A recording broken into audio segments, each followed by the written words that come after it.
then say, you might want to call and talk to her. She's been right where you are. Her husband has been right where your husband is. So whatever offers the least friction, okay, that's what you want to do. Whatever offers the least friction. Now, hopefully you explain things based on what you heard in the exploration, and this is the place for you to share your story if you have one, what you have learned. You say, well, why would I do that? The more open and transparent you are, the more open and transparent that person will be. Sometimes when you become open and transparent and say, wow, let me tell you a little bit of my story. Now, again, it doesn't become all about you. You're not going to spend a half hour telling your story. You hear me? You're going to spend maybe 5 minutes at most telling your story, so get it succinct. And oftentimes, after you do that, you're going to find out more because they'll go, well, then maybe you'll understand, and then they'll tell you things they didn't tell you before. That's good, because the more you know, the more you can help them. All right, now, once you explain the resources, maybe explain your story, et cetera, well, let's just picture the left hand here. And we go to the next finger. That's the ring finger, and we call it that the engage finger, because that's where we get engaged. We ask the person to do something. Yes. When I proposed to Alice, I dropped down on one knee, and actually I didn't get to do that. I would have dropped down on one knee. She didn't run away. She did run away. I'm kind of a practical joker, always have been, and I bought a big box of Cracker Jacks, and I hid the engagement ring in it. And I'm so desperately trying to get her to eat all those Cracker Jacks so I can get to the ring where I can propose.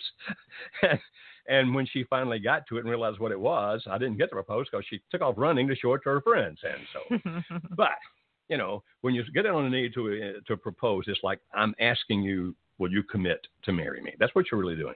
Now, you have to ask the other person to do something. Mm-hmm. You can explain all day long, but if you don't get their commitment to do something, then they're probably going to do nothing. You say, okay, what kind of commitment? You can get their commitment. Will you call Johnny, or will you call Amber? Or, if the best thing is, will you read this article? Will you promise me you will? Or, will you listen to this podcast? Will you promise me you will? You're asking for that. And if they're not willing to do all those things, you ask for this. May I talk to you about this again in a week? If nothing else, at least get that engagement. Can I talk to you again about this in a week? And if they say yes, then you've still got opportunity to help them. Now, where would you start if you come back in a week? Right back with a thumb. Put them at ease. Do a little bit more exploring, asking questions based on what you heard before, a little bit different explaining. But the engagement is ask them to do something, because if you don't, they may not do anything. And if you really want to help them, they've got to do something. Now, sometimes it can be something like this. I've been pretty mean to her lately. I've said some pretty bad things to her. So part of the engagement might be, well, you promise me you won't do that just for the next week. And we'll talk again next week, but you promise you won't say things like that to her again. You're asking for not too many commitments, just one or two at the most, but you're asking them to do things. Now, if they say no, back up one. You back up to explain. Okay, let me explain to you why I asked you to do that. If they say, well, but I don't think you understand my problem. Okay, back up one to explore. May I ask some more questions, because I really want to help you. Again, you're not pulling out a pencil and pad. You're not acting as if you're Sigmund Freud. You're doing this always as a friend, always low-key, always calm, always comfortable. But if one thing's not working, you back up one. Okay, so let's say that they agree to do whatever it is you asked. And maybe that's going to be they're going to read this article. Or maybe it's just going to be that, we can talk again next week. Then there's another step. It's the little pinky finger, and we call that Excel. And we call that Excel because the cartoon characters don't have pinky fingers. But we do, and that's why we excel in life. Yeah, it's a stretch, but it works. So think Homer Simpson. We are better than Homer Simpson. Yeah. Actually, think Marge. She's much nicer. So what does that mean? It means you don't forget about them. It means that you circle back. That you, even if they didn't agree to talk to you again in a week, you circle back. You can send them a text, wait a few days. Send them a text, just want to see how you're doing. Or if you work together, walk by the desk, hey, it's about break time, you want to have coffee. You circle back. Because you see, if you just do a hit and run, they're going to kind of think, you didn't really care. Mm-hmm. They may think you care, but they may think no. And don't get frustrated if it appears that whatever you're doing to help is not working right now.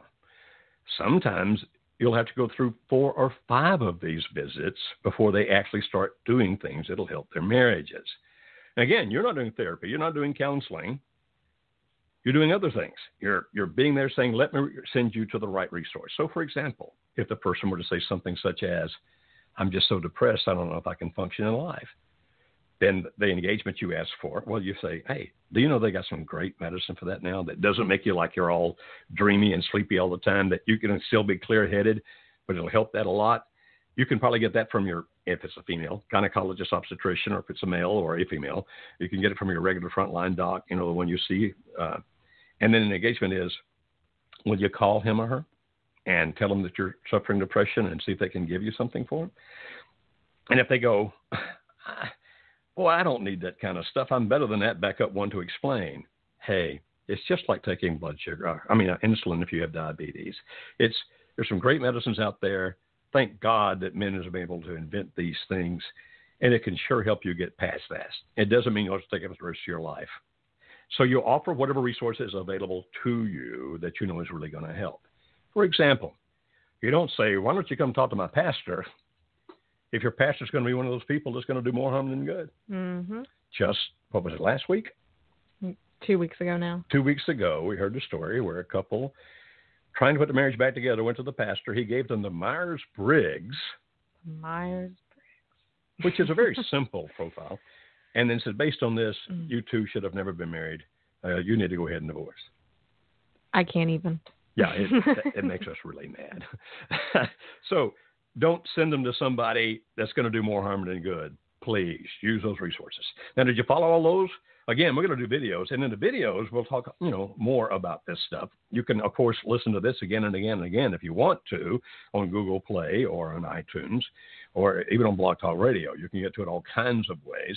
And we will be offering you more resources, giving you more information about how you can help other people. So as Kimberly said earlier, and I didn't think about this until she said that, we might even make a 4th video, which is an explanation video you can show to the other person off your smartphone. Yeah. Or maybe make 2 or 3 different explanation videos based on what the problem is. Right. That you can say, hey, I've got a 4-minute video in my smartphone. Why don't you watch this right now? Mm-hmm. And it'll be something where we can help you explain. Mm-hmm. Exactly. And even a huge part of even us at Marriage Helper of what we believe in, the way we believe we should interact with the people around us is relationally. We want there to be conversation. We're not trying to put ourselves up on a pedestal and speak down to you. No. We want to talk to you like we're friends, because we are friends. We're building a friendship with all of you out there. And that's how we want to come across as a brand, so to say. That's who we are. We want to be compassionate, respectful. We don't judge others. These are all things that we hold to be core values of ours. And so that's important especially when you're referring someone to get help. But it's also important that person can be introduced to these people that you are sending them to, so that they have a basis of who are these people? Why should I listen to them? What are their story? How do they understand what I'm going through? And so all of those are important to have. And we want to set you up for success to help marriages by providing you that. That's very well said. I like that a lot. Now, if you're thinking, but wait a minute, my marriage is in distress. Well, if you focus only on your own distress, the world kind of shrinks in on you. It can actually be of value to you, even if your marriage is distressed right now, to still reach out and try to help other people. Why? Because it keeps you from looking inwardly all the time. And who knows? By doing that, you may get some ahas. Mm-hmm. Talking to the person, you might go, oh, wait a minute. That's what's happening to us. Oh, don't help other people if you can't, if you're so distressed that you just freak out. We're not asking you to hurt yourself at all. But even if your marriage is in distress, it can be really good for you to help others. Or if you're saying, like one lady told me years ago, I don't know how to help marriages. I don't have a terrible story. You don't have to have a terrible story. You really don't. You just got to be able to ask questions and listen and help. Now, let me change gears just a bit here. So what if you try that 5E system, which, by the way, is, copyrighted by me from many years ago, actually. So if you use it, please give credit, okay? What if they don't want to talk to you? Or what if you're the spouse and your friends don't know how to help?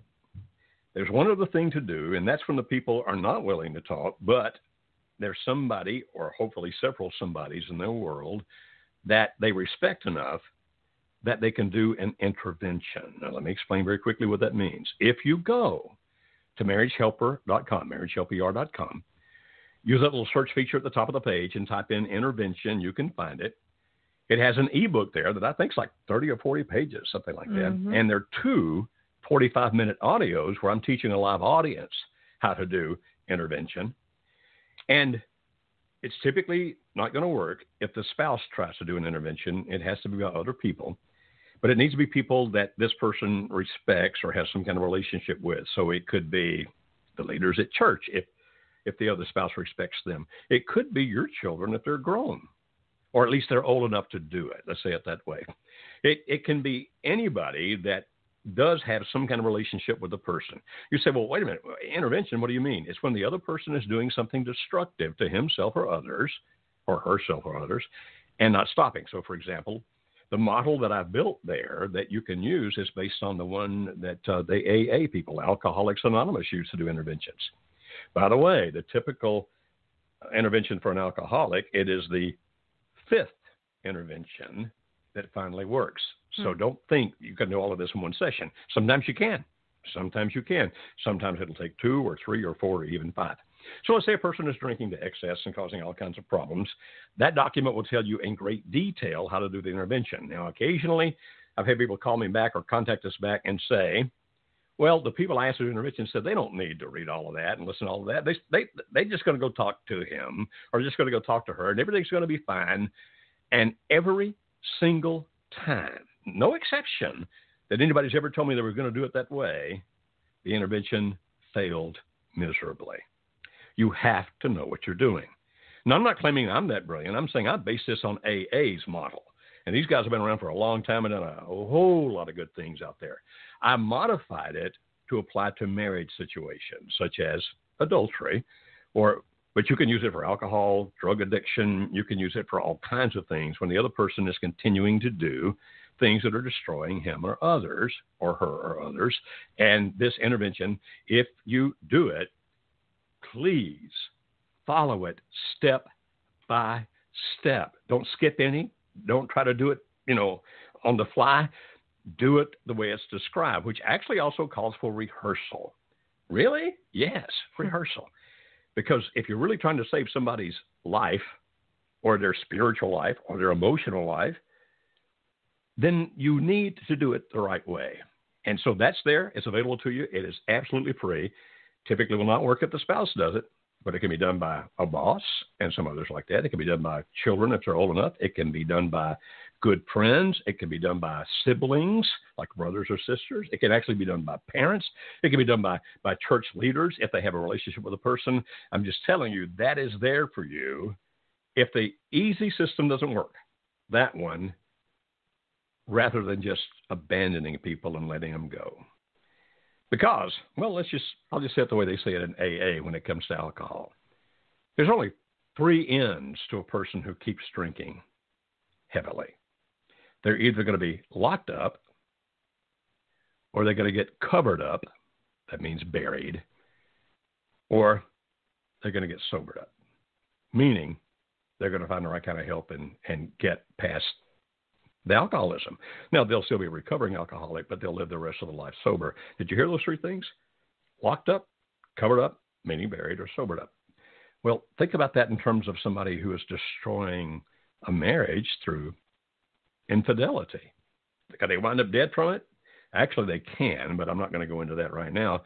But can they wind up doing all kinds of damage to other people, like their own children or the other person's children? Yes. Their own spouse, other people's spouse? Yes. People over whom they used to have influence that now they no longer will, or their influence is bad? Yeah. So it's not the same as locked up, covered up, or sobered up. It's nothing good's going to come if they could pursue this path, somebody